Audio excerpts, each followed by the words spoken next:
kú déédéé wòyí o, ìròyìn lérèfé ni mo mú wá sétí ìgbọ́-yín láti ẹnu ọmọ yín ìyáàfin Lydia Ọbọ́falẹ́yẹ. Àwọn alábòójútó iléeṣẹ́ mọ̀nàmọ́ná ti ìlú Jos ti kéde ìlànà àlàkalẹ̀ tuntun fún àwọn oníbàárà wọn láti lè jẹ́ kí gbèsè tí oníkálukú wọn jẹ di sísan ní kíákíá.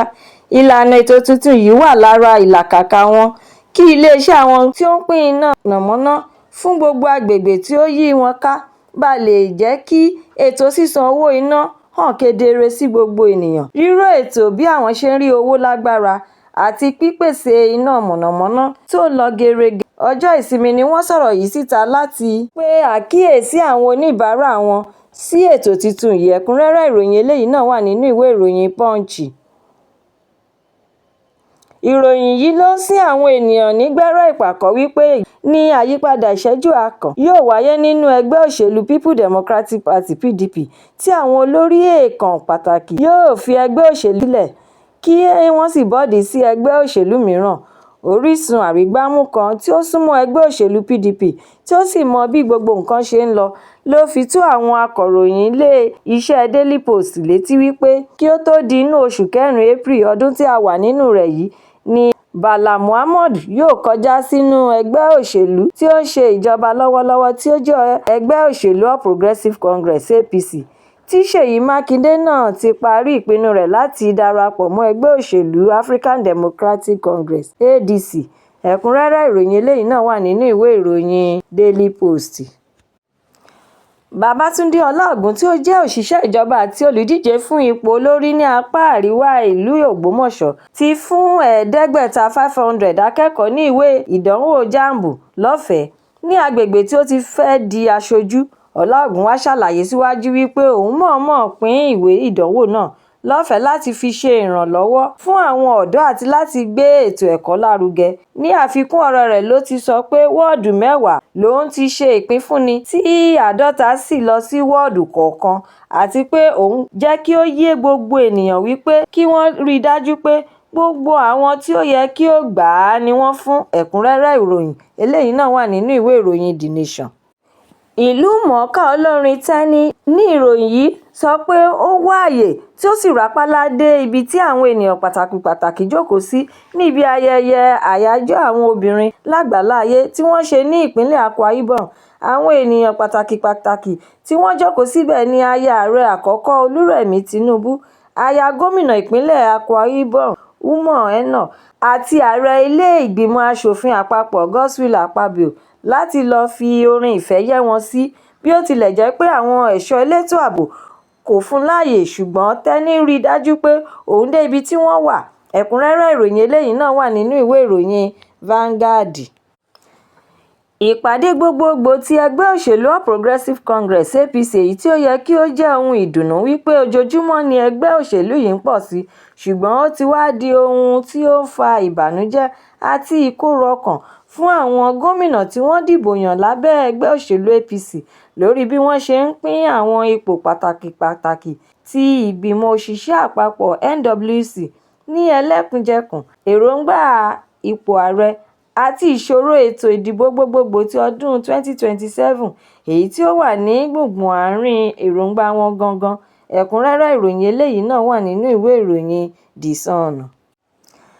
Agbẹnusọ ti ilé ìgbìmọ̀ aṣòfin ti ìpínlẹ̀ lábẹ́ àbúradà Conference of Speakers ti State Legislature Nigeria (CSLN) ti fìdí àtìlẹ́yìn wọn múlẹ̀ nípa níní ọlọ́pàá ìpínlẹ̀.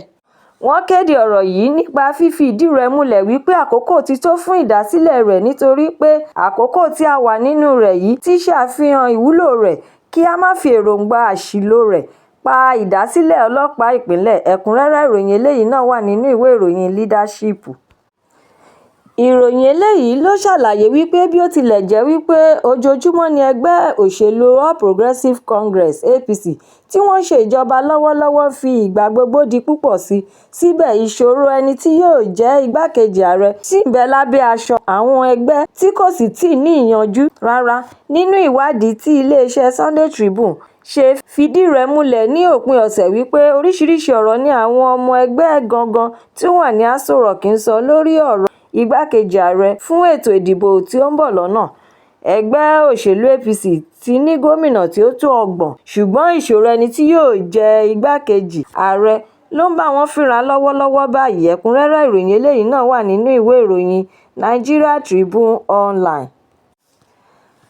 Àwọn gómìnà ẹgbẹ́ òṣèlú People Democratic Party (PDP) ti ń wàásù àlàáfíà, ìfọ̀kànbalẹ̀ àti jíjẹ́ olùtẹ̀lé òfin kí ilé-ẹjọ́ kòtẹ́milọ́rùn tó sọ̀rọ̀ lórí àwọn aáwọ̀, ìjà, ìfàǹfà àti bẹ́ẹ̀ bẹ́ẹ̀ lọ tí àwọn olórí nínú ẹgbẹ́. Ṣùgbọ́n àwọn olórí ẹgbẹ́ wọn náà tún ti tẹ̀síwájú nínú iṣẹ́ ìlàjà nípa títọ àwọn ààrẹ àná tẹ́lẹ̀ rí Olúṣẹ́gun Ọbásanjọ́ àti Ibrahim Babangida láti bá wọn dá sí rògbòdìyàn inú ẹgbẹ́ kí wọ́n sì tún rí pé wọ́n yanjú gbogbo rẹ̀ kópin sì dé bá. Àwọn olórí nínú ẹgbẹ́ PDP náà tún pe Gbénga Azeem láti pẹ̀lú Ọbásanjọ́ àti IBB. Ẹ̀kúnrẹ́rẹ́ ìròyìn eléyìí náà wà nínú ìwé ìròyìn The Guardian. Ìròyìn ló jẹ́ kí ó yé gbogbo ọmọ orílẹ̀-èdè Nàìjíríà wípé rògbòdìyàn, ogun, ìjà àti ìfàǹfà tí ó wáyé ní àárín ìlà-oòrùn ti ṣe okùnfà gbígbé owó lórí ti epo rọ̀bì lórílẹ̀-èdè àgbáyé, èyí tí ó ti jẹ́ kí owó epo pẹtiró, owó ọkọ̀ àti owó oúnjẹ náà fò sókè lálaalá jákèjádò àwọn ọ̀pọ̀ apá kọ̀ọ̀kan ní orílẹ̀-èdè Nàìjíríà. Ìròyìn sọ lẹ́kùnrẹ́rẹ́ iye owó tí àwọn ọjà wọ̀nyí jẹ́ níkọ̀ọ̀kan. Ẹ̀kúnrẹ́rẹ́ ìròyìn eléyìí náà wà nínú ìwé ìròyìn Daily Trust. Mínísítà fún Ilé-iṣẹ́, Ọjà àti Ìdókòwò Dókítà Jùmọ̀kẹ́ Odùwọlé ti rọ gbogbo àwọn obìnrin orílẹ̀-èdè Nàìjíríà láti kojú jíjẹ́ olórí àti kíkópa nínú ètò ọrọ̀ ajé pẹ̀lú ọgbọ́n inú, ọkàn ìgboyà àti níní ìrònú pípẹ́, gẹ́gẹ́ bí wọ́n ti ń lépa láti jẹ́ kí ìkópa wọn lórí òwò ṣíṣe àti ìgbé ayé ìta gbangba wọn kó di gbígbòòrò sí i. Odùwọlé sọ̀rọ̀ yìí jáde ní ìpínlẹ̀ Èkó nínú ìpàdé ìpéjọpọ̀ ayẹyẹ Violence for Her International Women's Day. Ẹ̀kúnrẹ́rẹ́ ìròyìn eléyìí náà wà nínú ìwé ìròyìn This Day. Ìròyìn Lerefe Toni kò ní jù báyìí lọ nítorí wípé kí n lọ bẹ̀ oge. Ẹ tún pàdé mi lọ́la fún àkọ́tún ìròyìn Lerefe mìíràn láṣẹ Èdùmàrè. Ẹ má ṣe aláì lọ kàn sí YouTube channel Ìròyìn Lerefe. Kí ẹ jọ̀wọ́ kí ẹ bá mi subscribe. Kí ẹ má gbàgbé láti tún fi èròǹgbà yín ránṣẹ́ sórí rẹ̀ kí ẹ bá lè ní àǹfààní láti máa gbádùn ìròyìn Lerefe síwájú àti síwájú sí i. Ẹ ṣé mo dúpẹ́ tí ẹ̀ ń tẹ́tí gbọ́ mi nígbà gbogbo. Ó dàbọ̀.